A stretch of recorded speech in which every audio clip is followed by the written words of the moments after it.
Science के topic wise MCQs की practice करने के लिए जल्दी से चैनल को सब्सक्राइब कर लीजिए। So welcome to my channel, क्योंकि हम यहाँ पे प्रैक्टिस कर रहे हैं साइंस एनसीईआरटी की लाइन बाय लाइन से क्रिएट किए हुए एमसीक्यूज, और एमसीक्यूज के साथ साथ आपके fill ups, true false, very short answers भी कवर होने वाले हैं, वो भी विद द एक्सप्लेनेशन। तो चलिए जल्दी से मूव करते हैं अपने टॉपिक की तरफ। हमारा टॉपिक है प्लांट्स एंड एनिमल टिश्यूज, वो भी class 9th।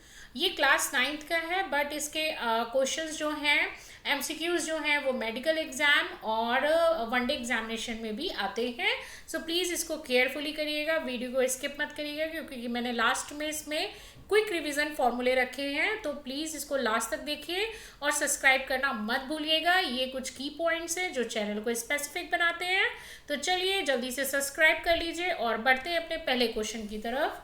Which tissue is responsible for the growth in length of the plant? ठीक है, लेंथ, जैसे आप छोटे हैं और छोटे से आपकी हाइट बढ़ती है, वैसे प्लांट की भी हाइट बढ़ती है। ठीक है, तो यहाँ पे लेंथ की बात कर रहे हैं। सो यहाँ पे ऑप्शन देख लीजिए, ए है परमानेंट टिश्यू, बी है मेरिस्टेमेटिक, और सी है जाइलम एंड डी है फ्लोएम। तो देखिए लंबाई के लिए, लेंथ के लिए कौन रिस्पॉन्सिबल है, मैं हिंदी में भी डिक्टेट कर रही हूँ, क्योंकि जिनको भी टर्म्स क्लियर नहीं होते हैं, चाहे वो इंग्लिश मीडियम के हो या हिंदी मीडियम के, तो ये चीज़ें सारे के सारे टर्म्स क्लियर हो जाएं उनको। तो यहाँ पे लेंथ की बात हो रही है, तो लेंथ में देखिए हमारा कौन सा टिश्यू वर्क करता है, मेरिस्टेमेटिक। ठीक है, मेरिस्टेमेटिक टिश्यूज हमेशा इनमें सेल जो है डिवाइड होती रहती है। जो सेल होती है लिविंग होती है, तो उसमें न्यूक्लियस भी होता है, और न्यूक्लियस जो है वो डिवीज़न करता रहता है, मतलब सेल डिवाइड होती रहती है। So meristematic tissues contain actively dividing cells that helps plants grow. Apical meristem increase the length of the root and shoot. देखिए जो ये पार्ट है ना, आपको ये मिस कर ब्लैंक दे सकते हैं, और ये स्टेटमेंट यहाँ से यहाँ तक दे सकते हैं। तो ये आपके फिलअप्स में वर्क कर गया। ओके, आपको क्या फिल कर रहा है, मेरिस्टेमेटिक टिश्यू। ओके, और समटाइम्स ये पूरा स्टेटमेंट दे देंगे और आपको ट्रू एंड फॉल्स पूछेंगे कि स्टेटमेंट ट्रू है या फॉल्स है। तो आपकी देखिए ट्रू और फॉल्स और फिलअप्स वाले चीज़ें कवर हो गई, और एक्सप्लेनेशन है, तो इससे आप अपने शॉर्ट आंसर्स या वेरी शॉर्ट आंसर्स के नोट्स भी बना सकते हैं।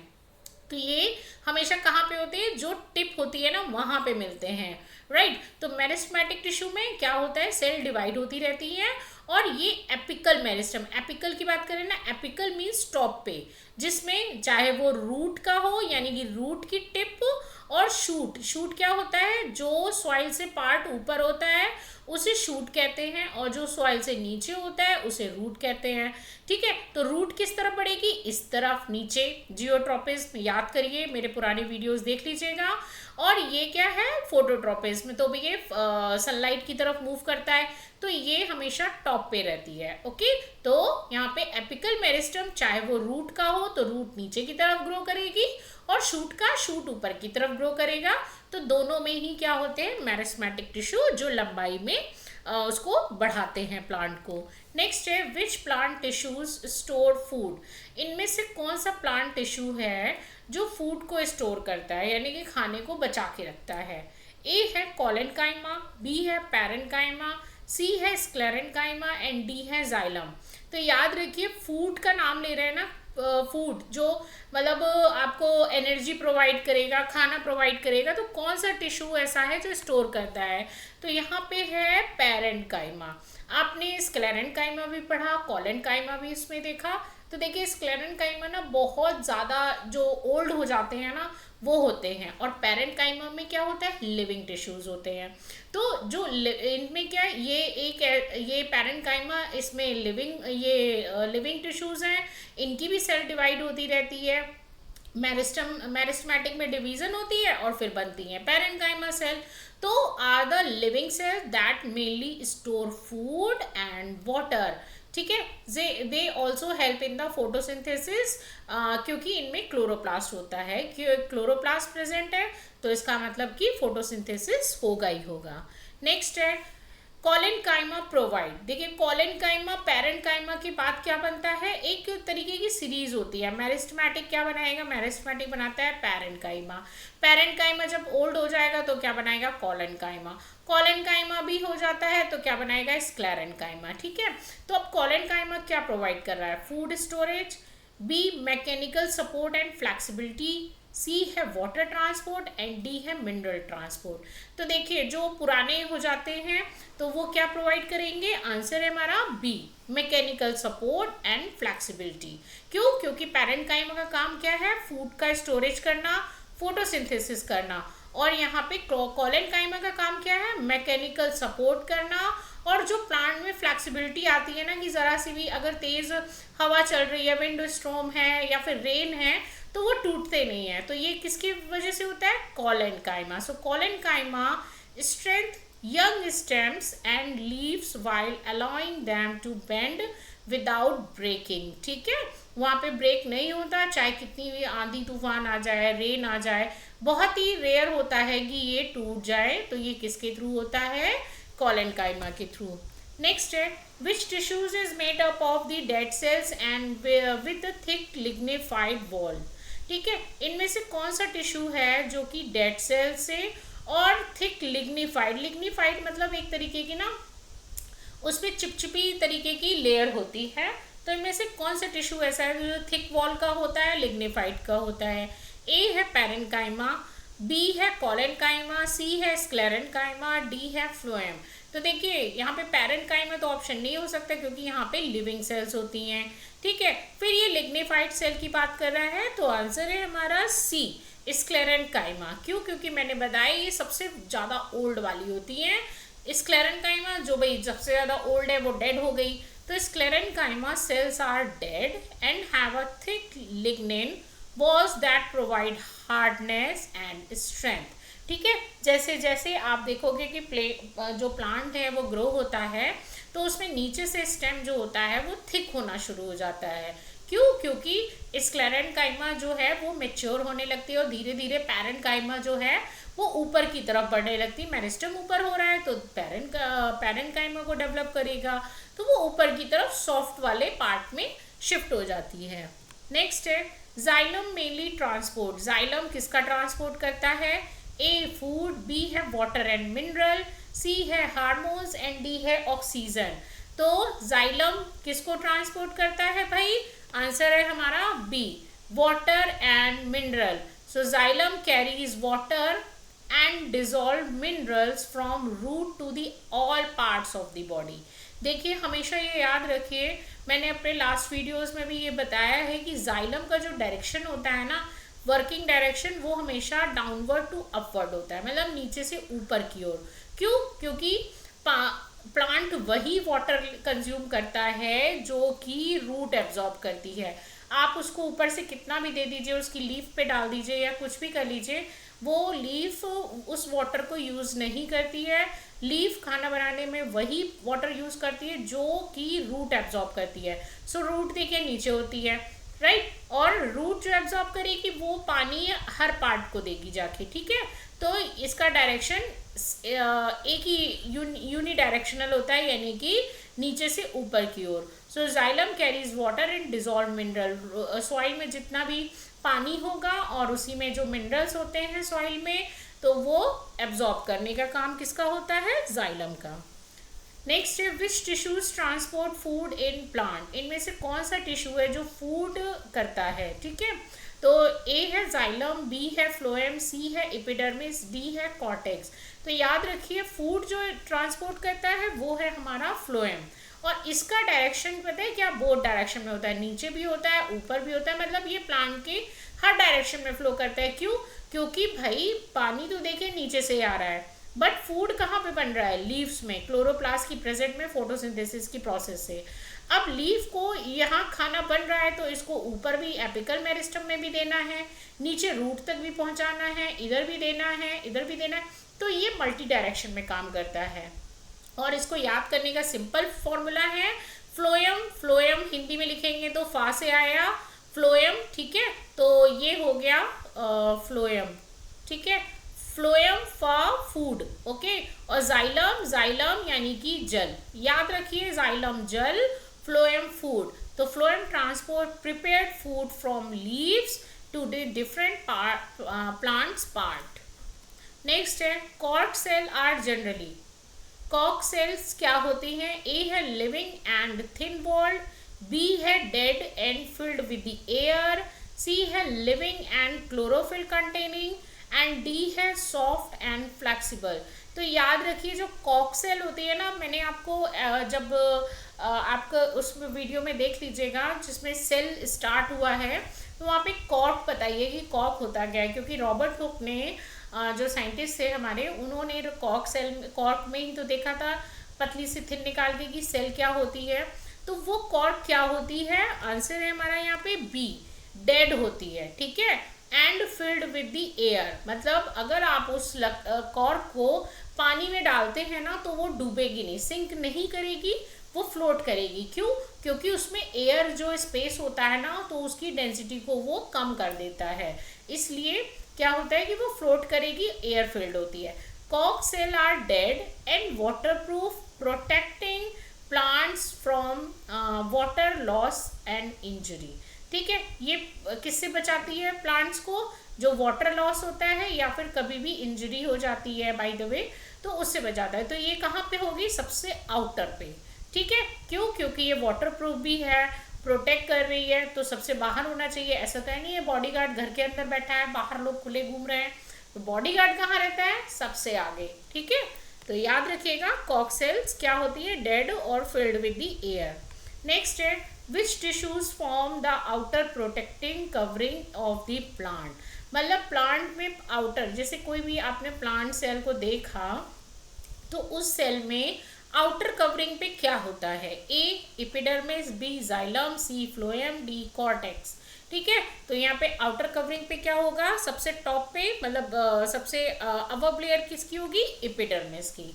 Okay, so epidermis protect the plant from the mechanical injury and excessive water loss, यानी कि ट्रांसपरेशन, या जो वाटर लॉस वेपर की फॉर्म में होता है ना, तो वो कहाँ से होता है भाई? एपिडर्मिस पे। ठीक, तो एपिडर्मिस से इसको प्रोटेक्ट करती है। तो सबसे फर्स्ट लेयर कौन सी होती है इसकी? एपिडर्मिस।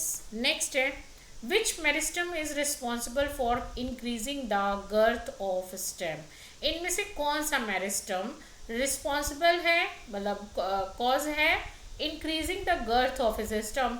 मतलब गर्थ की बात कर रहे हैं ना, तो अगर कोई चीज़ जैसे ये इतना सर्कल है, फिर ये इतना बढ़ रहा है, मतलब रेडियस वाइज बढ़ रहा है अगर कोई, ठीक है, तो उसको गर्थ इंक्रीमेंट बोलते हैं। तो ये है एपिकल मेरिस्टम, बी है इंटरकैलरी मेरिस्टम, सी है लेटरल मेरिस्टम, एंड डी है परमानेंट टिश्यू। तो ये पूछ रहे हैं कौन सा मेरिस्टम इस तरीके के उसमें इन्वॉल्व होता है कि इसका रेडियस बढ़ा बढ़ा के ना इसको चौड़ा कर दे। ठीक है, सो आपने देखा होगा एपिकल मेरिस्टम कहाँ था? टॉप पे। ठीक है, सो इसका आंसर क्या है? सी लेटरल मेरिस्टम। देखिए यहाँ पे ये फिगर से आप देख सकते हैं, टॉप पे होता है आपका एपिकल, टॉप पे, ठीक है। इंटरकैलरी होते हैं जो नोड्स बनते हैं ना, जहाँ से दो लीव्स के निकलने के बीच की जो जगह होती है, मतलब एक ऊपर वाली लीव और एक नीचे वाली लीव के निकलने के बीच की जो जगह होती है ना, वो। और तीसरा है लेटरल मेरिस्टम। मतलब ये जैसे जैसे स्टेम ना पुराना होता जाता है, मतलब आप ये देखोगे कि अगर ये प्लांट है मान लो, ठीक है, तो इस पे यहाँ पे ये धीरे धीरे ना बढ़ता चला जाएगा, ये चीज़ बढ़ती चली जा रही है। तो ये एक तरीके का क्या है? लेटरल मेरिस्टम, जो कि इस तरीके से वर्क करता है। एपिकल मेरिस्टम यू डायरेक्शन में इंक्रीमेंट करेगा, बट लेटरल मेरिस्टम इस तरीके के, मतलब पेड़ की मोटापे को बढ़ाता है, ओके, एरिया को बढ़ाएगा। नेक्स्ट है which of the following is not a simple permanent tissue. इसमें से कौन सा सिंपल परमानेंट टिश्यू कौन सा नहीं है? नॉट को याद रखिएगा, क्वेश्चन ध्यान से पढ़िए। ए है पैरेन्काइमा, बी है कॉलेनकाइमा, सी है स्क्लेरेन्काइमा, एंड डी है जाइलम। तो देखिए सिंपल टिश्यू की बात कर रहे हैं, तो सिंपल टिश्यू में क्या नहीं आता है? जाइलम। क्यों? जाइलम जो है ना वो कॉम्प्लेक्स है, कई तरीके की सेल से बना हुआ है। तो xylem is a complex permanent tissue. Permanent तो है, बट कॉम्प्लेक्स है, कई तरीके की सेल से मिलकर बना होता है। ट्रैकीड्स होती है, वेसल्स होती हैं, जाइलम फाइबर होता है, जाइलम पैरेन्काइमा होता है। तो it is known as a connective और complex tissue, right, because it contains different type of the cell. Okay, next, which tissue cover the outer surface of the body. इनमें से कौन सा टिश्यू ऐसा है जो आउटर सरफेस बॉडी की बाहर की तरफ मिलता है, यानी कि आपकी जो स्किन है ना उसमें कौन सा टिश्यू होता है? A connective tissue, B epithelial, C muscles tissue and D nerves tissue. तो यहाँ पे देखिए आउटर सरफेस पे क्या होता है, आंसर इज बी। जो हमारी स्किन है ना उस पर सबसे बाहर की तरफ क्या रहता है, epithelial tissue form the protective covering of the body surface and organs. Next है, which epithelial tissue allow diffusion of the gases। इनमें से कौन सा epithelial यानी कि ऊपर की तरफ जो है स्किन में आपके, तो वो गैस का डिफ्यूजन कौन अलाउ करता है? गैस का डिफ्यूजन मतलब गैस का आदान प्रदान, ट्रांसपोर्टेशन। सो ए है क्यूबॉइडल इपिथेलियम, बी है स्क्वैमस, सी है कॉलमनर, डी है सीलिएटेड। तो याद रखिएगा जो गैस का डिफ्यूजन करता है ना, सो इसका आंसर है हमारा बी, स्क्वैमस इपिथेलियम। क्यों? क्योंकि देखो गैस का डिफ्यूजन वही करेगा ना अंदर से बाहर की ओर जो सबसे टॉप पे होगा, तो भाई यहाँ पे कौन है, स्क्वैमस, ठीक है। So thin squamous cells facilitate rapid diffusion of gas in lungs. और हाँ याद रखिए ये कहाँ पे होती हैं, लंग्स में। नेक्स्ट है, which epithelial tissue is found in kidney tubules. इनमें से कौन सा इपिथेलियल टिश्यू है जो किडनी ट्यूब्यूल्स में होता है, यानी कि किडनी के नेफ्रॉन्स में होता है? ए है स्क्वैमस, बी है क्यूबॉइडल, सी है कॉलमनर, डी है सीलिएटेड। तो किडनी से याद रखिएगा, किडनी से आता है हमारा क्यूबॉइडल। ओके, किडनी में कैसी होती है, क्यूबॉइडल इपिथेलियम। यहाँ पे देखिए स्ट्रक्चर भी दिया हुआ है। तो यहाँ पे किडनी के पास कौन सी है हमारी, क्यूबॉइडल इपिथेलियम। क्यूबॉइडल मतलब जो क्यूब के फॉर्म की होती हैं, इस तरीके से क्यूब का स्ट्रक्चर बनाती हैं, ठीक इस तरीके से। So help in the secretion and absorption in kidney tubules. Next है, which tissues connect the muscles to bone. ऐसा कौन सा टिश्यू है जो मसल से बोन में अटैच होता है, तो बोन और मसल्स को अटैच करता है आपस में? ए है लिगामेंट, बी है टेंडम, सी है कार्टिलेज, डी है बोन। सो आंसर है हमारा यहाँ पे टेंडन। टेंडन देखिए आपको कभी भी होना तो मसल्स टू बोन, तो टू आ रहा है तो एम टी बोन, ठीक है। तो ये क्या होगा, टेंडम। और bone to bone, B bone to bone, that is ligament. याद रखिएगा टेंडम्स आर, ये यहाँ पे डैश कर देंगे, are strong connective tissue that attach muscles to bone. हमारी बॉडी के कई पार्ट्स ऐसे हैं जहाँ पे बोन से बोन भी मैच होती है, मतलब अटैच होती है, और कहीं कहीं मतलब मोस्टली जगह आपकी मसल से बोन अटैच हो रही है, तो वहाँ पे अलग अलग टिश्यू फॉर्म होते हैं, ठीक है, जो एक कनेक्शन बिठाते हैं मसल से बोन की तरफ, और दूसरा होता है लिगामेंट जो बोन से बोन को जोड़ता है। ओके, सो टेंडन क्या है, muscles to bone. Okay, next है लिगामेंट्स कनेक्ट। अब आ गया क्वेश्चन, लिगामेंट्स क्या है, किसको कनेक्ट करता है, muscles to muscles, muscles to bone, bone to bone, या बोन टू कार्टिलेज। तो आपका आंसर क्या है, बोन टू बोन। जो लिगामेंट है ना वो बोन टू बोन जोड़ता है, जैसे ये हो गई बोन से बोन, ठीक है, नी बोन और आपकी ये टिबियो। तो ये क्या है, ये आपकी लिगामेंट हो गया, और जहाँ मसल्स बोन से अटैच हो रही है वो क्या हो जाता है, टेंडन। नेक्स्ट है, विच कनेक्टिव टिश्यू ट्रांसपोर्ट ऑक्सीजन। इनमें से कौन सा कनेक्टिव टिश्यू है जो ऑक्सीजन को ट्रांसपोर्ट करता है? ए है प्लाज्मा, बी है ब्लड, सी है लिम्फ, डी है बोन। तो याद रखिए ऑक्सीजन का ट्रांसपोर्ट कौन करता है, हमारा blood. Blood is a connective tissue because it is made up of many kind of the cell, RBCs, WBCs, और platelets, ठीक है, और WBCs के भी कई kinds होते हैं, बहुत सारी तरीके की होती हैं। So RBC cell in the blood contain hemoglobin which transport oxygen। RBCs में क्या होता है, हीमोग्लोबिन जो कि ऑक्सीजन को ट्रांसपोर्ट करता है। नेक्स्ट है, विच टिश्यू स्टोर फैट। इनमें से कौन सा टिश्यू है जो फैट को स्टोर करता है? ए है ब्लड, बी है बोन, सी है एडिपोज टिश्यू, डी है कार्टिलेज। सो देखिए ब्लड और बोन की तो बात ही मत करिए। सो आंसर है हमारा एडिपोज टिश्यू। एडिपोज टिश्यूज ऐसे होते हैं कि ये मसल्स और ब्लड कैपलरीज के बीच में ना इस तरीके से फैट की लेयर जमा कर देते हैं, और जिससे कि क्या होता है, प्रोटेक्शन भी होता है, कुशन की तरह वर्क करती है, इंजरी में भी हेल्प करती है, मतलब जर्क होने से बचाती है। So adipose tissue store fat, provides insulation. Insulation का मतलब क्या होता है, ना ही हीट ट्रांसफ़र होती है, ना ही इलेक्ट्रिकल एनर्जी ट्रांसफर होती है। ऐसा नहीं है कि ऐसे लोगों को करंट नहीं लगेगा, लेकिन इंसुलेशन का मतलब है कि ये बाहरी एनवायरनमेंट से जल्दी इफेक्ट नहीं होती, ठीक है।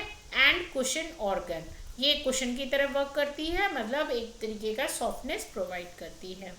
नेक्स्ट है which muscles works without our conscious control. ऐसी कौन सी मसल्स है जो हमारे कॉन्शियस कंट्रोल के बगैर काम करती है, मतलब हमसे पूछे बगैर काम करती है, ठीक है। इसके लिए हमारी मर्जी की ज़रूरत नहीं है कि जब मेरा मन करेगा तब हम सांस लेंगे, जब मेरा मन करेगा तब हम किडनी फिल्टर कर रही है, या फिर जब मेरा मन करेगा तब हम डाइजेशन करेंगे, 4 दिन खाना नहीं खाएंगे तो पेट काम नहीं करेगा, ऐसा नहीं है। तो यहाँ पे यही पूछ रहे हैं जो हमारी मर्जी के बगैर काम करती है। ए है स्केलेटल मसल्स, बी है वॉलेंट्री, सी है स्मूथ मसल्स, डी है स्ट्रेटेड। वॉलेंट्री होता है इच्छा वाले, मतलब हमारी इच्छा से चलते हैं। तो हमारा यहाँ पे आंसर भैया सी है। क्यों? क्योंकि जो स्मूथ मसल्स है ना वो इनवॉलेंट्री होती है, मतलब वो हमारी इच्छा से काम नहीं करती, वो अपनी मर्जी से काम करती हैं। So smooth muscles are involuntary muscles found like organ such as stomach and intestine. ये कहाँ होती है? Stomach and intestine. आप खाना, आपकी मर्जी हो या ना हो, आपको भूख लगेगी, और अगर आपने खूब खा लिया है, आपने बहुत ओवरडोज ले लिया है, ओवर डाइट कर ली है, आपकी मर्जी हो ना हो, 5 से 6 घंटे में आपका पूरा खाना डाइजेस्ट हो ही जाएगा, ठीक है। सो ये क्या है? हमारी स्मूथ मसल्स। देखिए वहाँ पे ना इनवॉलेंट्री एक्शंस होते हैं, और यहाँ पे मसल्स की बात हो रही है, इसलिए हम यहाँ पे स्मूथ मसल्स को ऑप्ट करेंगे। नेक्स्ट है which muscles is present only in the heart. Heart में कौन सी मसल्स प्रेजेंट होती हैं, मतलब हार्ट से रिलेटेड जितनी भी मसल्स हैं उनका नाम क्या रहता है? ए है स्मूथ, बी है कार्डियक मसल्स, सी है स्केलेटल मसल्स, डी है वॉलेंट्री, ठीक है। सो हार्ट भी कैसा है हमारा, यहाँ पे ये भी अपनी मर्जी से काम करता रहता है, लेकिन हार्ट से रिलेटेड मसल्स को हम क्या नाम देंगे? कार्डियक, ठीक है। कार्डियक हो गया, जैसे हमने लास्ट वीडियोस में देखे थे डाइजेशन वाले में कि जो भी लिवर से कंसर्न होती हैं वो होती हैं हेपेटिक, जो किडनी से रिलेटेड होती हैं वो होती हैं रीनल। तो ऐसे ही यहाँ पे जो हार्ट से रिलेटेड है ना वो उनको बोलते हैं cardiac muscles. So cardiac muscles contract continuously and rhythmically to pump the blood, मतलब ये नॉन स्टॉप ये वर्क करती रहती हैं कार्डियक मसल्स, ठीक है। इनको ऐसा नहीं है कि रुकना है, रुक जाएंगी तो भाई काम ही खत्म हो गया फिर। नेक्स्ट है the basic unit of the nervous system is, जो नर्वस सिस्टम की बेसिक यूनिट है उनको क्या बोलते हैं? A muscle fibre, B neuron, C osteocytes and D है कॉन्ड्रोसाइट। तो देखिए नर्व से रिलेटेड है तो यहाँ पे आंसर होगा हमारा B neuron. Neuron receive and transmit nerve impulses throughout the body, क्योंकि नर्वस सिस्टम की यूनिट तो हमारी क्या है? न्यूरॉन ही तो है। नेक्स्ट है which tissues help in quick communication between different body parts, मतलब क्विक कम्युनिकेशन, जैसे कि कुछ भी एक्शन हुआ तो उसका रिएक्शन कैसा होना चाहिए हमको विद इन अ सेकेंड में नहीं, with in a milli second में ये मिल जाता है बहुत कम टाइम में। ए है मस्कुलर टिश्यू, बी है कनेक्टिव टिश्यू, सी है नर्वस टिश्यू, डी है एपिथेलियल टिश्यू। तो हमें एक्शन का रिएक्शन कैसा देना है वो किस पे डिपेंड करता है? नर्व्स टिश्यू पे। क्यों? क्योंकि न्यूरॉन्स ही तो हैं इसकी जो यूनिट है, और वो इसमें कई तरीके की नर्व्स टिश्यू में कई तरीके की सेल आती हैं जो डिफरेंट बॉडी ऑर्गन्स में फैली हुई होती है। तो न्यूरॉन्स का काम क्या है? सिग्नल को रिसीव करना और उसके हिसाब से रिस्पॉन्स करना। So nervous tissues carry electrical impulse between the brain, spinal cord and the body organ. ठीक है, पूरा एक सिस्टम होता है। नेक्स्ट है bone is an example of. Bone क्या है भाई? ए मसल्स टिश्यू, बी है एपिथेलियल टिश्यू, सी है कनेक्टिव टिश्यू एंड डी है नर्वस टिश्यू। तो बोन याद रखिए, जैसे ब्लड होता है वैसे ही बोन भी कनेक्टिव टिश्यू है, क्योंकि बॉडी के हर ऑर्गन में बोन्स जो हैं वो हैं और जाके उनको एक दूसरे से अटैच करती हैं। Bone is a heart connected tissue and support and protect the body. Okay, next है cartilage is mainly present in। cartilage कहाँ पे present होता है? A brain में, B nose and ear में, C है liver में and D है heart में। so cartilage कहाँ है हमारी बॉडी में? आंसर है हमारा B, नोज एंड ईयर में। आप अपने कान का ये पार्ट अगर छू के देखेंगे ना, तो आपको ना ही ये मसल्स समझ में आएगा ना ही बोन समझ में आएगा। तो ये एक ऐसी चीज़ होती है जो कि मसल्स और बोन के बीच में होती है, ना ज़्यादा सॉफ्ट होती है ना ज़्यादा हार्ड होती है। तो क्या है वो? कार्टिलेज। ऐसे ही नोज पे ना आप ये जो लाइन होती है ना, इसको पकड़ के देख सकते हो, आपको ऐसे ही ये फ्लैक्सिबल भी होता है। ठीक है, so cartilage provide the flexibility and support in the structure like nose, ear and joints. Okay, next है which plant tissue contain chloroplast for photosynthesis. इनमें से कौन सा प्लांट टिश्यू है जिसमें कि क्लोरोप्लास्ट होता है फोटोसिंथेसिस के लिए? अब देखिए क्लोरो नाम है तो आप थोड़ा सा ब्रेन यूज करिएगा। ऑप्शन ए है क्लोरेंकाइमा, बी है स्क्लेरेंकाइमा, सी है फ्लोएम एंड डी है जाइलम। तो क्लोरोप्लास्ट है तो कुछ तो नाम रिलेट करेगा ना, तो है हमारा क्लोरेंकाइमा। तो chlorenchyma is a type of the parenchyma. देखिए कई तरीके के होते हैं पैरेंकाइमा। तो यहाँ पे पैरेंकाइमा जो क्लोरोप्लास्ट होता है उनमें क्या, उसको क्या बोलते हैं? क्लोरेंकाइमा।